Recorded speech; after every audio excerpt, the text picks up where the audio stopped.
الخامس والحبيب إليه محمد السيد المصطفى البيك المقدم وعشرين محمد ولد الله بن المقدم استنشد الرحمن بن محمد السقاف والحبيب الله بن قميص الدين وعشرين بسم الله الرحمن الإمام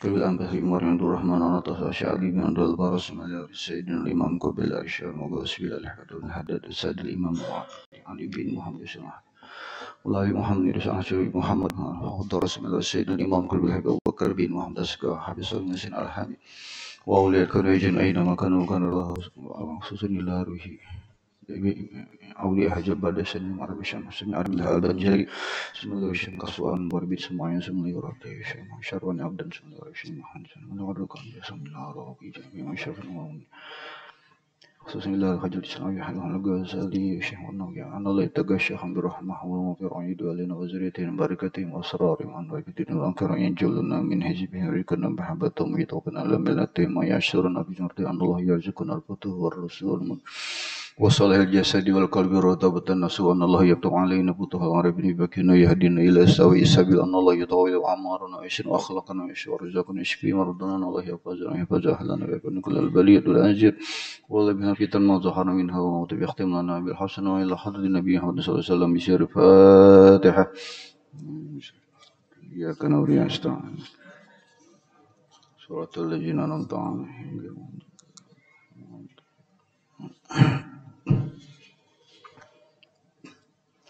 Assalamualaikum warahmatullahi wabarakatuh. Alhamdulillah wassalatu wassalamu ala rasulillah Sayyidina Muhammad ibn Abdullah wa ala alihi wa sahbihi amma ba'du. Kita bersyukur kehadirat Allah subhanahu wa ta'ala atas segala nikmat. Salawat dan salam tercurah selalu atas baginda Nabi sallallahu alaihi wasallam. Tanpa terasa kita akan memasuki bulan yang mulia yaitu bulan Rajab. Insya Allah ini malam Rabu ini kita insya Allah masuk malam pertama daripada bulan Rajab. Bagaimana yang disabdakan oleh baginda Nabi sallallahu alaihi wasallam, khamsu layalin la turaddu fihinna da'wah. Ada 5 malam yang apabila seseorang berdoa di 5 malam tersebut, maka doanya tidak ditolak oleh Allah Subhanahu wa taala. Yang pertama adalah malam pertama bulan Rajab. Yang kedua malam Jumat. Yang ketiga malam nisfu Sya'ban. Yang keempat malam Idul Fitri. Dan yang kelima adalah malam Idul Adha. Mudah-mudahan Allah Subhanahu wa taala berikan kita kesempatan untuk berada di bulan Rajab dengan segala aktivitas ibadah kepada Allah sampai diperjumpakan dengan bulan Sya'ban dan Ramadan. Amin ya rabbal alamin.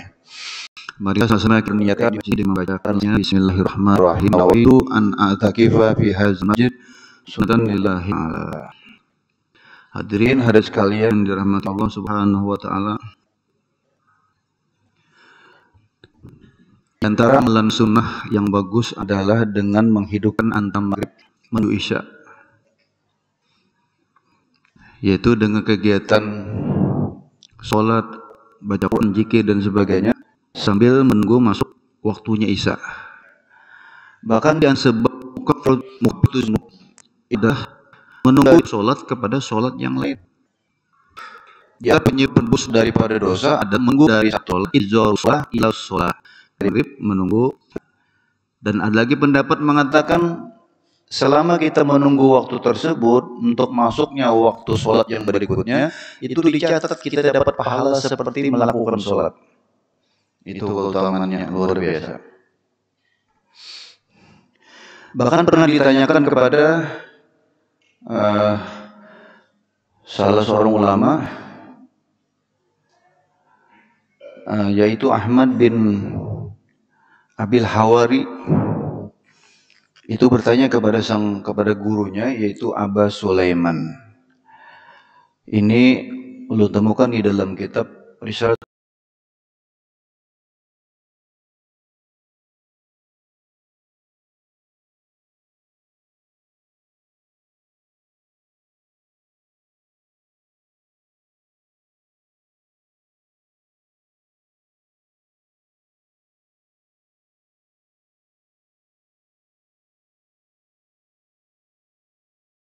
Tul Mu'awanah yang disusun oleh Sayyidina Imam Al-Qutub Al-Habib Abdullah bin Alawi Al-Haddad. Ahmad Abil Hawari ini bertanya kepada sang guru, wahai guru, mana yang lebih afdol, melaksanakan puasa di siang hari atau menghidupkan aktivitas ibadah antara maghrib sampai ke isya? Maka dijawab oleh Abu Sulaiman, yang bagus itu adalah ijma bainahuma, gabung kedua-duanya. Jadi siang harinya itu melaksanakan puasa dan malam harinya menghidupkan aktivitas ibadah antara maghrib ke isya. Apa jawaban sang murid tadi? Ahmad Abil Hawari menjawab, aku tidak bisa, aku tidak sanggup, karena manakala aku berbuka puasa di waktu maghrib itu, aku sibuk dengan aktivitas berbuka di waktu itu. Jadi kada kau menggabungkan, mungkin karena sibuk makan kah, sibuk mempersiapkan makan kah, apa kada tahu. Apa akhirnya jawaban daripada sang guru? Kalau begitu, engkau tinggalkanlah puasa di siang hari, kau hidupkan aktivitas ibadah antara maghrib sampai ke isya. Itu luar biasa. Nah, bahkan di dalam riwayat yang lain disebutkan, di antara pahala yang sangat besar itu diberikan kepada orang yang selesai melaksanakan sholat maghrib, kemudian dia duduk di situ tanpa bicara urusan duniawi. Jadi kada berpandai lagi mbah sampai maghrib sampai masuk waktu isya. Nah, hadirin sekalian dirahmati Allah Subhanahu wa taala. Ini kita lanjutkan kembali kajian kita pada malam Senin yang lalu. Bismillahirrahmanirrahim. Qala al-mu'allifu rahimahullahu taala wa nafa'ana bi fidarin amin. Wa in kanat niyatuka wa qasduka bainaka wa bainallahi ta'ala min talabil ilmi al-hidayah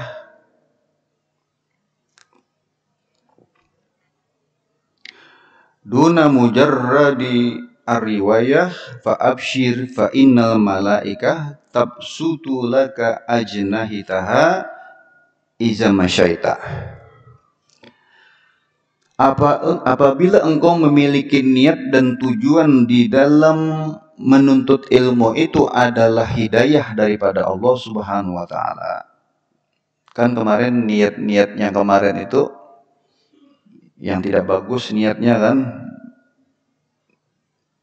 ngaji ilmu supaya untuk kebanggaan, ngaji ilmu untuk bikin persaingan, ngaji ilmu tujuannya agar manusia itu perhatian kepada dirinya, jadi ikon, dirinya tuh jadi ikon, pusat perhatian manusia, itu tujuannya. Nah, atau dia memiliki tujuan untuk semata-mata untuk mendapatkan harta duniawi. Maka kalau semacam itu, ujar Imam Ghazali, niat-niatmu di dalam nuntut ilmu, maka sama engkau meruntuhkan agamamu, engkau membinasakan akan dirimu. Tapi apabila niat kita di dalam mengkaji ilmu itu adalah hidayah daripada Allah Subhanahu wa taala, yaitu dengan niat untuk menghilangkan kejahilan misalnya. Kemudian untuk menghidupkan agama dan menjadikan Islam ini kekal, dan sebagai wujud syukur karena diberikan nikmat akal oleh Allah Subhanahu wa taala, dan sebagai wujud syukur kita karena diberikan badan yang sehat. Jadi dengan niat yang tersebut, ini yang disebut sebagai hidayah. Maka apabila niat-niat yang semacam itu ada pada setiap orang yang mengkaji suatu ilmu, maka kata beliau, fa'abshir, patutlah engkau bergembira. Patutlah engkau senang karena sesungguhnya para malaikat itu menghamparkan sayap-sayapnya apabila engkau berjalan menuju tempat-tempat ilmu, tempat-tempat majlis ilmu. Jadi maksudnya malaikat ini merasa himung bila ada orang tua ketujuh belajar nuntut ilmu, belajar agama dan sebagainya, kehimungan malaikat tadi. Karena saking himungnya malaikat tersebut, maka sayapnya itu dihamparkan. Ya. Maknanya dihamparkan itu bisa saja sayap itu sebagai pelindung bagi orang yang berjalan menuju tempat-tempat ilmu, bisa juga dimaknai sayapnya itu diandaknya di bumi, di lantai. Jadi orang yang berjalan menuju tempat-tempat ilmu itu berjalan di atas sayap malaikat itu karena kehimungannya malaikat tersebut. Nah, itu. Jadi ulun temukan di dalam kitab Manhajus Sawi Al-Habib Zain bin Ibrahim bin Sumaid itu ada menyampaikan riwayat bahwasannya ada salah seorang ulama, sama-sama ulama, yaitu Ahmad bin Abil Ja'di rahimahullahu ta'ala, itu kedatangan tamu dua orang.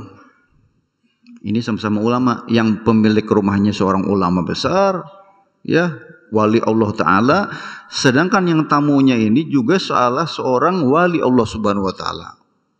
Ya. Yang datang adalah Abdullah bin Abbad, lawandang sanaknya berdua. Kemudian setelah datang dua orang tamu tadi, Abdullah bin Abbad dan sanaknya tadi, Ahmad bin Abil Ja'di tadi langsung menyambut dan kemudian menyentuh kaki kedua orang yang datang tadi. Kemudian kakinya tadi diletakkan di atas satu bagian daripada tubuhnya yang dia muliakan. Mungkin di bahu kah, batisnya tuh diandak lah, atau di kepala kah diandaknya. Lalu diambil, kemudian dia perintahkan kepada yang berdua yang datang tadi, tolong kakimu bawa ke sini, serahkan ke sini, biar aku megang kakimu. Itu diandaknya mungkin di bahu kah, di kepala kah, tahu. Lalu bingung yang tamu dua orang tadi.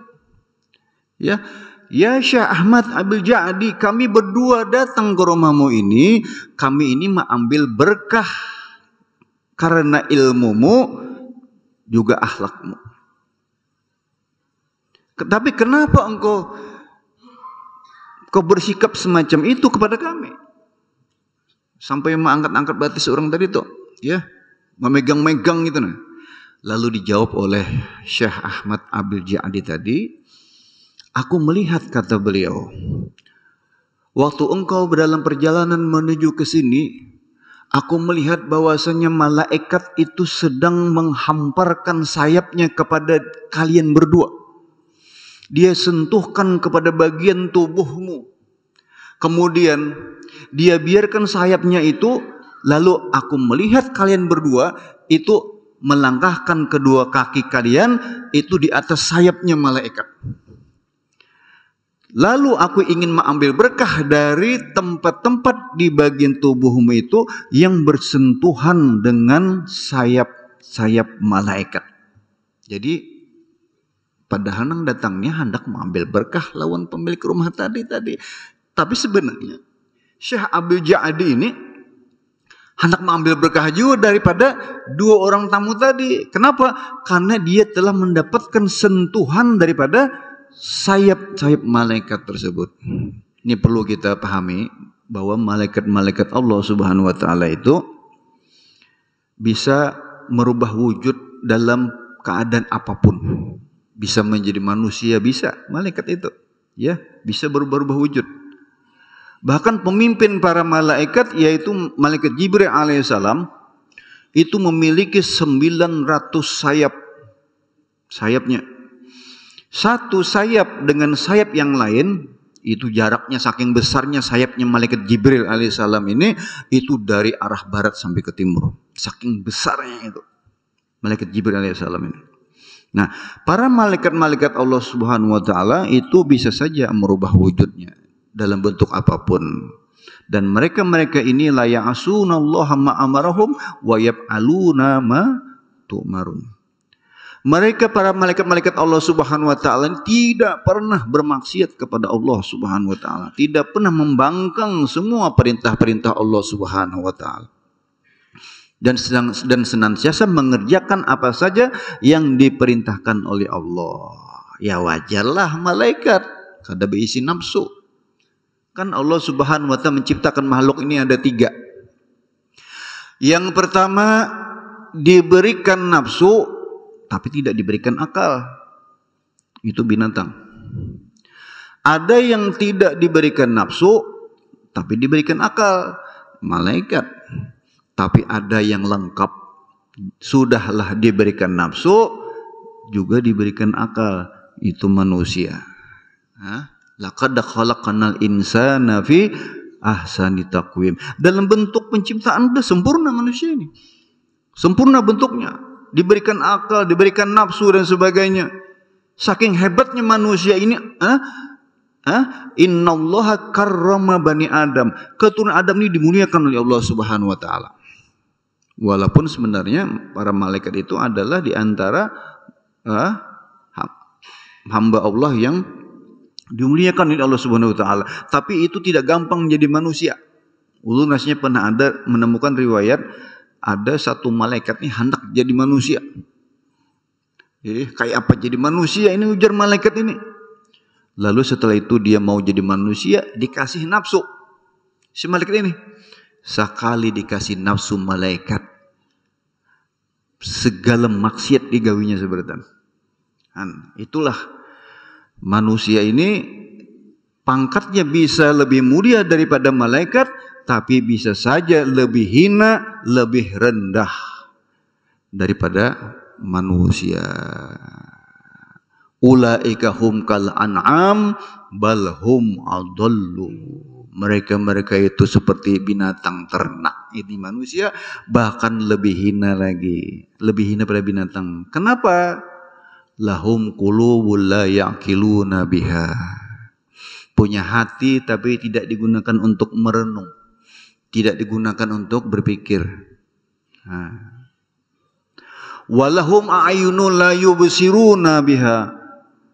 Mereka punya mata tapi mata tidak digunakan untuk memandang kebesaran Allah Subhanahu wa taala. Keajaiban-keajaiban alam semesta. Jalan-jalan menikmati keadaan alam pantai, tapi tidak pernah memikirkan bagaimana Allah menciptakan pantai. Rata pantai tadi.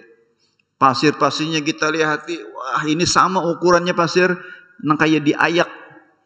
Kada bercampur batu, pasir semuanya, luar biasa. Subhanallah. Bila melihat gitu, subhanallah. Mun kakanakan nang umpat tulakan berjalanan hiburan ke pantai, himong kada memikirkan ini mestinya nang Tuhan ini nang memikirkan. Jangan umpat-umpat hanyut dalam kegembiraan anak-anak, tapi justru kita umpat memikirkan, karena orang yang sudah nang lanjut usia ini biasanya ma'rifatnya lebih banyak daripada anak-anak, dari orang muda. Bila memandang tuh nang apa aja ada muatan ma'rifatnya lan Allah Subhanahu wa taala. Jadi dicontohkan Rabi'atul Adawiyah itu adalah salah seorang perempuan wali Allah Subhanahu wa taala. Rabi'atul Adawiyah ini di antara kebiasaannya itu kalau setiap malam tuh sembahyang sampai 500 rakaat sembahyang sunat. Ya, mereka itu gampang aja mengerjakan semuanya ibadah itu. Kenapa? Diberikan berkah waktu. Bahkan aulia Allah Subhanahu wa taala itu sampai dilipat waktu itu, bisa mengerjakan berbagai macam ibadah dalam waktu yang sangat singkat. Kan aulia ini kan waktu bisa dilipat, jarak tempuh bisa dilipat. Itu kalau Allah berkehendak. Ada lagi yang ibadahnya setiap malam melaksanakan sholat 1000 rakaat. Itu Al-Imam Ali Zainal Abidin Ibn Husain bin Ali Ibn Abi Thalib. Itu 1000 rakaat. Sampai-sampai bergelar As-Sajjad. Nah, seseorang yang begitu dermawannya luar biasa. Dan beliau pernah berkata, sedekah sirri, sedekah sembunyi-sembunyi itu lebih afdal bisa ba'ina dha'ifan daripada sedekatul alaniyah. Jadi bersedekah itu sembunyi-sembunyi 70 kali lipat lebih besar pahalanya daripada bersedekah dengan terang-terangan. Makanya beliau mengamalkan ilmunya. Terdapat hadis neng ini Imam Ali Zainal Abidin itu beliau setiap malam memanggul karung gandum yang diletakkan di depan rumah-rumah penduduk kota Madinah waktu itu, yang orang-orang miskin itu didatangi. Tidak pernah ketahuan bahwa beliau itu memanggul karung gandum itu diletakkan di depan rumah. Itu dalam catatan sejarah itu sampai ada 200 rumah yang dikasih santunan oleh beliau. Semuanya tidak pernah tahu siapa yang meletakkan karung gandum ini di depan rumahnya. Setelah Al-Imam Ali Zainal Abidin wafat, tidak pernah ada lagi karung gandum yang berisi makanan-makanan bahan pokok di depan rumah mereka.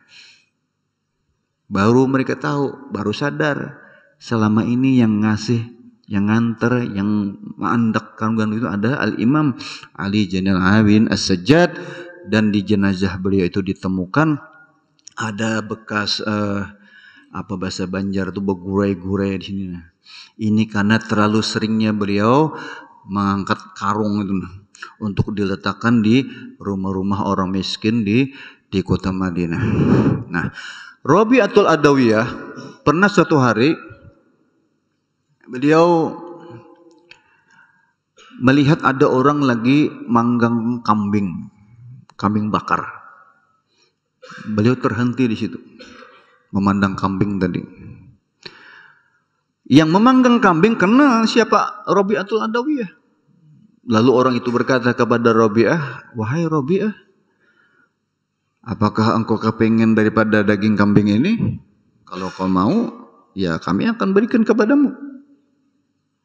Berdiam sidin kayak ini Rabi'atul Adawiyah. Apa kata beliau? Aku melihat daripada kambing bakar ini bukan karena aku kepengen. Tapi yang kupikirkan adalah kambing ini adalah binatang. Yang mana dia disembelih, dia dibakar, dia sudah mati.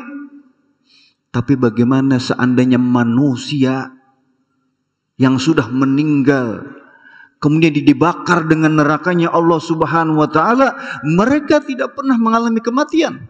Mereka hidup agar bisa merasakan bagaimana sakitnya siksaan demi siksaan daripada Allah Subhanahu wa taala.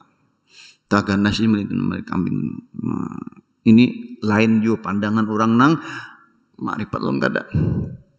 Melihat sesuatu tu gin lain. Melihat pohon bergoyang ditiup angin, tagana lain lawan melihat buah. Wah, buah rambutan ini sadang pada butik lain lan orang pandang lain. Jadi kada sama cara mandangin. Nah, jadi seperti itu.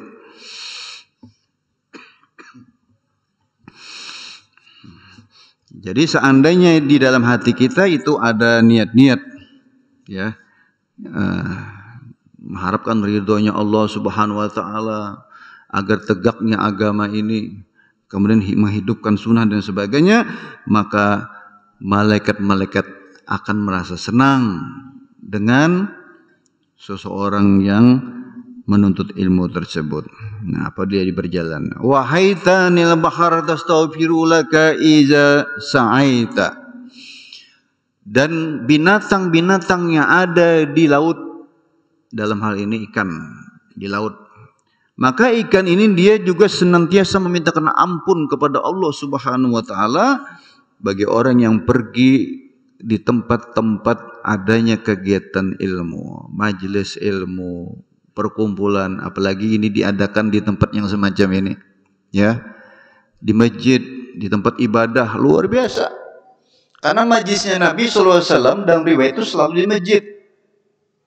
Pernah suatu hari Nabi SAW masuk ke dalam masjid, lalu beliau menemukan di dalam masjid itu ada beberapa halaqah, beberapa majelis perkumpulan kayak pian umroh, pian haji, melihat di Masjidil Haram tuh ada macam-macam di situ pengajian dengan gurunya masing-masing, syekhnya masing-masing. Beliau masuk ke dalam masjid, beliau menemukan ada di situ 2 halaqah, 2 perkumpulan manusia. Lalu kata beliau, perkumpulan ini, majlis ini dua-duanya bagus. Tetapi kata beliau, aku lebih suka majlis yang ini. Kemudian Nabi SAW bergabung di tempat itu. Beliau mengatakan, dua-duanya bagus, tetapi yang ini yang lebih afdal. Majlis seperti apa yang dimaksud oleh baginda Nabi SAW? Yaitu majlis di mana di situ adalah majlis kajian ilmu. Sedangkan yang satunya itu adalah perkumpulan-perkumpulan ibadah semata-mata. Beribadah aja. Ini membahas tentang ilmu, maka Nabi ke-7 hadir di situ ada majlis ilmu. Bahkan beliau mengatakan, "Iza marartum biradil jannah farta'u." Bila kalian melewati adanya taman-taman surga, berhentilah, singgahlah di situ. Sahabat bertanya, apa itu ya Rasulullah, kau maksud dengan taman surga? Maka beliau menjawab, halaqatul zikr. Halaqah zikr ini termasuklah di situ majlis ilmu, majlis sholawat dan macam-macam. Jangan menuruti orang yang punya hobi, ya. Bila majlis terus majlis terus. Nah, hari-hari majlis terus. Nah, itu kalau di Bupati itu. Nah, majlis tarusnya mestinya singgah. Majlis tarus, ya masjid tarus. Karena kalau dituruti itu orang tuh ya Allah. Mestinya apa? Jual Nabi apa? Pertau, singgahlah di situ. Singgahlah di situ. Nah, itulah tempat-tempat yang apabila kita berada di tempat itu, maka dosa-dosa kita diampuni oleh Allah Subhanahu wa taala. Dan disitulah tempat turunnya rahmat Allah Subhanahu wa taala, entah dimanapun posisi kita, ya, tetap di situ akan mendapatkan bagian rahmat karena begitu luasnya rahmat Allah Subhanahu wa taala. Saking luasnya rahmat Allah, bahkan orang kafir sekalipun dapat rahmat Allah. Dapat rahmat Allah orang kafir. Apa rahmat Allah yang ada pada orang kafir? Bita'akhiril azab. Azabnya, siksanya itu diakhirkan oleh Allah Subhanahu wa taala. Nunggu di akhirat. Di dunia dia enggak disiksa oleh Allah. Karena pembangkangannya, ya. Karena menolaknya ajakan Nabi, ajakan Islam. Ya dia tidak disiksa, tapi nanti di akhirat. Itulah keadaan rahmat Allah yang begitu luas di umatnya Nabi Muhammad SAW. Jadi Nabi SAW adalah rahmat Allah yang terbesar. Wa ma arsalnaka illa rahmatan lil alamin. Jadi begitu luasnya rahmat Allah Subhanahu wa taala, berbeda dengan periode pada nabi-nabi sebelumnya. Kalau zaman Nabi Musa, nabi sebelumnya kaum Bani Israel itu kalau menggawi dosa, siksaannya langsung misalnya. Hari ini malam ini kita bikin dosa, besoknya kita sudah melihat catatan dosa kita di pintu rumah kita. Apabila dia ingin berhenti dari perbuatan dosanya, ingin bertobat, caranya adalah dengan membunuh diri mereka. Jadi bertajun mulai gunung kah, bercampur kah, atau diikat kah, kayak itu bang cara bunuh dirinya. Itu apa cara bertobatnya kayak itu. Alhamdulillah di zaman umat Nabi ini karena ada yang sampai bunuh diri, kecuali orang yang putus asa. Ya, wala ta'asu mirahillah innahu la ya'asu mirahillah illal qaumil kafirin. Orang kafir aja yang putus asa dengan rahmat Allah ini. Begitu luasnya rahmat Allah Subhanahu wa taala, ya. Kalau di zaman umatnya Nabi Musa, itu kalau sampai najis menempel ke baju, itu kada kau diberasi. Sembahyang kada kawa, mun kada ada banyu, tetap diusahakan banyu. Bertayamum baru boleh. Kenapa? Karena tidak dijadikan debu tanah itu suci bagi umat yang terdahulu. Itu kenapa? kecuali adanya pada Nabi, syariatnya Nabi Muhammad SAW. Kau kita bertayamum bila banyu reda. Nah, bila ada najis, kau dibasuh. Tapi kalau di zaman dahulu, bila kena najis, karena kau dibuang, kecuali digunting. Pian misalnya baju tuh nah, anak teh cacat, itu harus dipotong. Mon kayak itu pian karena kebajuan habis baju. Semat mungkar baju ini pian. Bicara buang najisnya nang kayak itu.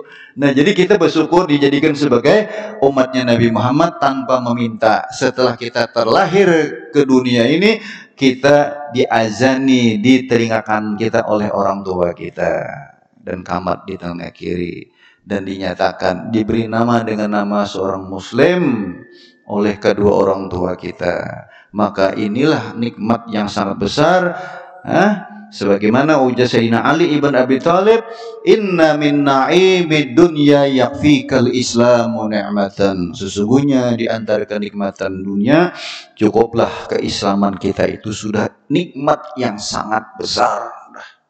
Perlu disyukuri kita nih, ya, disyukuri sebagai orang Islam nih. Nah, jadi ikan-ikan yang di laut itu pun bergembira dia. Dengan orang-orang yang suka nuntut ilmu menuju kepada orang-orang yang alim, sehingga mereka-mereka itu memintakan ampun kepada kita semuanya. Cuma pianlah coba hitungi kira-kira berapa jenis iwak yang ada di lautan tuh, nang di sungai. Kalau usah di lautan, di sungai itu berbagai macam iwaknya. Luar biasa. Dan ada di muka bumi ini, seluruh dunia pian semuanya ini mintakan ampunan kita. Maka dengan hadirnya majelis ilmu, dosa-dosa kita diampuni oleh Allah Subhanahu wa taala. Dan apalagi kena bila masuk bulan Rajab, lah malam Rabu. Sebagaimana disebutkan oleh para ulama, bulan Rajab itu adalah bulannya kita untuk babarasih. Jika orang hendak bertanam itu, lahannya dibersihkan di bulan Rajab itu, supaya kita ini sebelum beramal menempuh Ramadan, maka dibersihkan diri kita dengan banyak istighfar lawan Allah. Keutamaan istighfar, ulun nyebutnya istighfar ini 3 in 1. 3 in 1. 3 keuntungannya, 1 amalannya, 3 keuntungannya. Sebagaimana Nabi SAW bersabda, man lazimal istighfar ja'alallah likulli dhiqin makhraja. Siapa yang membiasakan membaca istighfar, apalagi misalnya pian rutin membaca 1000 kah, 10.000 kah sehari, luar biasa itu. Mau Nabi negara berdosa aja 100 kali sehari, 70 kali sehari Nabi. Nabi bertobat setiap hari ujian Nabi. Wa inni la astaghfirullah wa atubu ilaih mi'ah marrah. Beliau 100 kali Nabi. Masa kita hari-hari bikin dosa, mata kita, montong kita, tangan, kaki kita, lintasan hati kita, macam-macam. Kita koler baca istighfar. Ini akan masuk kepada kita bulan istighfar, supaya kita bebaras. Anak bagus lagi pian baca Sayyidul Istighfar. Apalah? Allahumma anta rabbi la ilaha illa anta khalaqtani wa ana abduka wa ala ahdika mastata'tu a'udzu bika min syarri ma sana'tu abu'u laka bi ni'matika alayya wa abu'u bi dzambi faghfirli fa innahu la yaghfiru dzunuba illa anta. Sayyidul Istighfar, pemimpin daripada istighfar. Jadi kalau istighfar itu bang sudah nang paling lengkap. Kalau tasbih ada belang tasbih yang paling lengkap, yang biasanya dibaca 4 kali bila pian masuk ke masjid tanpa melaksanakan tahiyatul masjid. Ini sudah kayak gini nih. Masuk masjid, kada mungkin kalau semuanya tahiyatul masjid kelihatan orangnya nak aneh ya kalau Maka diganti dengan subhanallah walhamdulillah wala ilaha illallah wallahu akbar 4 kali. Mulai pintu masuk ya bagaimana baca sambil berjalan 4 kali ya, duduk kayak begini. Nah, jadi afdalut tasbih subhanallah walhamdulillah wala ilaha illallah wallahu akbar. Jadi yang pertama, barang siapa yang membiasakan membaca istighfar ujar Nabi, maka diberikan jalan keluar setiap dia menghadapi kesempitan hidup. Diberikan solusi setiap masalah. Ja'ala likulli dhiqin makhraja. Jalan keluar setiap permasalahan. Kalau rajin baca istighfar. Wa min kulli hammin faraja. Digantikan oleh Allah kesedihan menjadi kegembiraan, kelapangan, kesenangan dan sebagainya. Karena baca istighfar. Wa razaqallahu min haitsu la yahtasib, dan dikasih rezeki tanpa diduga-duga. Amalannya 1 istighfar, keuntungannya 3. Jero ulun ya Pak, 3 in 1. 3 di dalam 1. Malam Rabu ya, malam Rabu memang di dalam kitab Kanzun Najah wa Surur itu banyaknya bahari itu Guru Bakar itu dijualingi guru sekumpul 1 kitab. Jasidin simpani kitab ini terpakai ikam setahunan, karena bilanya bulan ini ada di situ petunjuk amaliyahnya apa, masuk bulan ini ada. Nah itulah kitab Kanzun Najah wa Surur. Di dalam kitab itu ada di akhir-akhir Rajab tuh sholatur raghaib, tuh semeng-semeng sunat nanti gawi. Tapi kalau sembahyang bulan Rajab, walaupun ada keterangannya, mohon masih kada jelas lung kadua ni menggawi. Ya. Jadi kita harus yakin bahwa itu betul-betul daripada baginda Nabi sallallahu alaihi wasallam. Jadi umum aja pian baca istighfar itu. Mun ulun setiap hari 1000 membaca itu istighfar itu, karena ulun merasa banyak mana dosa hari-hari. Nah, hadirin hari sekalian dirahmati Allah Subhanahu wa taala. Jadi ikan-ikan yang ada di lautan memohon karena ampun kepada Allah Subhanahu wa taala. Berapa jumlahnya ikan-ikan itu? Karena kita melangkahkan kaki dari rumah kita menuju tempat-tempat ilmu itu. Dan ampunan dari dosa-dosa itu tidak pernah ada wujud, tidak ada bentuknya, kan tahu kita. Cuman dari hadis-hadis menyebutkan seperti itu. Ucapan para ulama menyebutkan seperti itu. Bahwasannya ujar Nabi, ikan-ikan di lautan itu memintakan ampun lawan kita. Karena kita hadir di dalam majelis ilmu. Apalagi majelis itu bicara tentang ilmu, bukan sekedar amaliyah. Mun amaliyah itu kan bagus jan Nabi tadi. Tapi jan Nabi aku katuju nang bicara tentang ilmu. Karena bagaimanapun ilmu jauh lebih penting daripada amal.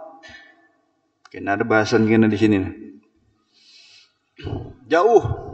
Bahkan tingkatan ulama dengan ahli ibadah jauh tingkatannya. Lebih tinggi ulama, orang-orang dianugerahkan ilmu oleh Allah daripada kita beramal sekut apapun amalnya. Untuk penutup kajian ini, ulun sampaikan lagi ada riwayat waktu Nabi mau ke masjid, itu Nabi ada melihat di situ ada iblis. Ujar Nabi, iblis kembali apa di sini? Di muhara lawang masjid ini kembali apa di sini? Kenapa ikam kada masuk? Karena di masjid itu ada orang sembahyang, ada juga orang guring di dalam masjid itu. Ujar iblis, ya Rasulullah, aku kada kok masuk ke dalam masjid itu. Karena nang menghalangi lawang ini ada orang guring. Kaduanya aku orang guring ini. Ujar Nabi, kenapa ikam takutan orang guring daripada orang sembahyang? Nang guring ini orangnya alim. Ya iblis, kalau pinainya terbangun aku masuk nih nah. Akhirnya nang lagi beribadat, lagi nang sembahyang, nang ilmunya kada jelas nih itu, tak salah ini beribadat, dipadahinya gini, dipadahkannya, dilajarinya ini salah. Aku tidak ingin itu terjadi, ujar iblis. Makanya aku ragu-ragu kalau hendak masuk ke dalam masjid. Nah dari situ Sampai-sampai ada hadis disebutkan entah hadis ini doib ya atau hadisnya mungkar, wallahu alam. Pokoknya hadis ini ada di dalam kitab-kitab ya. Naumatul alim afdalu min ibadatil jahil. Guringnya orang nang alim lebih afdal daripada ibadahnya orang yang jahil. Wallahu a'lam bishawab. Mudah-mudahan ada manfaat. Mudah-mudahan Allah Subhanahu wa taala memberikan kepada kita ilmu yang bisa kita gunakan dalam kehidupan